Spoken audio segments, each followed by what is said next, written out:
ఇక ఈరోజు నాగర్ కర్నూలు జిల్లా ప్రధాన వార్తలు చూసినట్టయితే నాగర్ కర్నూలు జిల్లా పోలీసుల ఆధ్వర్యంలో నిన్నటి నుంచి కూడా పోలీస్ డ్యూటీ మీట్ జరుగుతూ ఉంది. ఈరోజు ముగింపు కార్యక్రమాన్ని నిర్వహించారు. ఈ ముగింపు కార్యక్రమానికి జోగులాంబ గద్వాలకు సంబంధించినటువంటి డిఐజీ ఎల్హెచ్ చౌహాన్ ముఖ్య అతిథిగా పాల్గొని ఇందులో డ్యూటీ మీట్లో అత్యంత ప్రతిభ కనబరిచినటువంటి వాళ్ళు 72 మంది గోల్డ్, సిల్వర్, బ్రౌజ్ సంబంధించినటువంటి పథకాలు అందజేయడంతో పాటు వాళ్లకు సర్టిఫికెట్లు కూడా అందజేయడం జరిగింది. దీంట్లో విన్ అయిన వారికి రాష్ట్ర స్థాయిలో ఉంటుందని చెప్పేసి, రాష్ట్ర స్థాయిలో కూడా మంచి ప్రతిభ కనబర్చిన వారికి జాతీయ స్థాయిలో కూడా పురస్కారాలు ఉంటాయని చెప్పేసి, దాంతోపాటుగా వాళ్ళకు అలవెన్స్తో పాటు అనేక బెనిఫిట్స్ ఉంటాయని చెప్పేసి కూడా ఇదంతా కూడా వృత్తి నైపుణ్యంలో 24 విభాగాల్లో ప్రతిభ కనబరిచిన వారికి కూడా ఈ పథకాలు అందజేశామని చెప్పేసి ఎల్హెచ్ చౌహాన్ చెప్పినటువంటి పరిస్థితి. ఈ కార్యక్రమాన్ని అత్యంత విజయవంతంగా నిర్వహించినటువంటి నాగర్ కర్నూలు జిల్లా ఎస్పీ గైక్వాడ్ వైభవ్ రఘునాథ్ను ఎల్హెచ్ చౌహాన్ డిఐజీ అభినందించినటువంటి పరిస్థితి కనిపించింది. ఈ కార్యక్రమంలో ఉమ్మడి మహబూబ్నగర్ జిల్లాకు సంబంధించినటువంటి గద్వాల,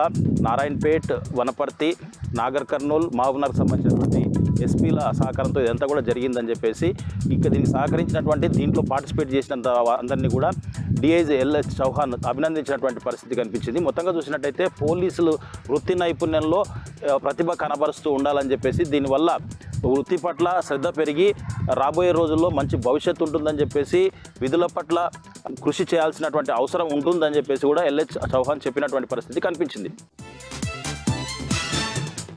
మరొక వార్త చూసినట్టయితే నాగర్ కర్నూలు జిల్లా తెల్కపల్లి మండల కేంద్రంలో ఉన్నటువంటి బీసీ గురుకుల పాఠశాలతో పాటు సాంఘిక సంక్షేమ గురుకుల పాఠశాలను కలెక్టర్ బదావత్ సంతోష్ ఆకస్మిక తనిఖీ చేశారు. అక్కడ ఉన్నటువంటి పరిస్థితులు, వసతులను ఆయన క్షుణ్ణంగా పరిశీలించారు. అక్కడున్న రికార్డులను పరిశీలించి విద్యార్థులతో మాట్లాడారు. ఎలాంటి వసతులు ఉన్నాయి, తర్వాత రాబోయే రోజుల్లో ఎట్లా చదువుకోవాలి అనే అంశంపైన, విద్యను ఎట్లా బోధించాలని చెప్పేసి కూడా అధ్యాపకులు కూడా సూచించినటువంటి పరిస్థితి కనిపించింది.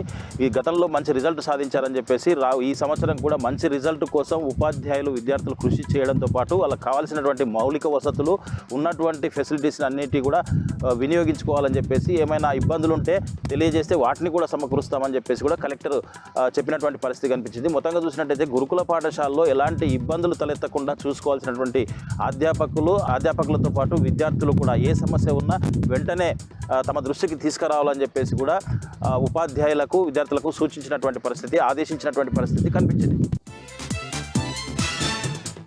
మరొక వార్త చూసినట్టయితే నాగర్ కర్నూలు జిల్లా కల్వకుర్తిలో శ్రీ చైతన్య పాఠశాలలో పుస్తకాలు అధిక ధరలకు అమ్మడంతో పాటు ఫీజులు కూడా అధికంగా వసూలు చేస్తున్నారని చెప్పేసి కొంతకాలంగా కూడా తల్లిదండ్రులు ఫిర్యాదుల మేరకు అక్కడ జర్నలిస్టులంతా కూడా అక్కడ ఏం జరుగుతుందని చెప్పేసి పరిశీలిస్తున్నప్పటికీ, అక్కడ ట్రేడ్ లైసెన్స్ లేకుండా పుస్తకాలు అమ్మితే ఆ ట్రేడ్ లైసెన్స్ను కూడా సీజ్ చేసినప్పటికీ మళ్ళీ ఆ పుస్తకాలను గోప్యంగా పాఠశాలలోనే తల్లిదండ్రుల దగ్గర ఫీజులు తీసుకొని తర్వాత ఇస్తామని చెప్పేసి అధిక రేట్లకు విక్రయిస్తున్నారని చెప్పేసి, ఈరోజు గతంలో కూడా మేము అధిక ధరలు వాళ్ళకు అంటే డబ్బులు చెల్లించామని చెప్పేసి కొంతమంది ఎంఈఓకు ఈరోజు తల్లిదండ్రులు ఫిర్యాదు చేసినటువంటి పరిస్థితి కనిపించింది.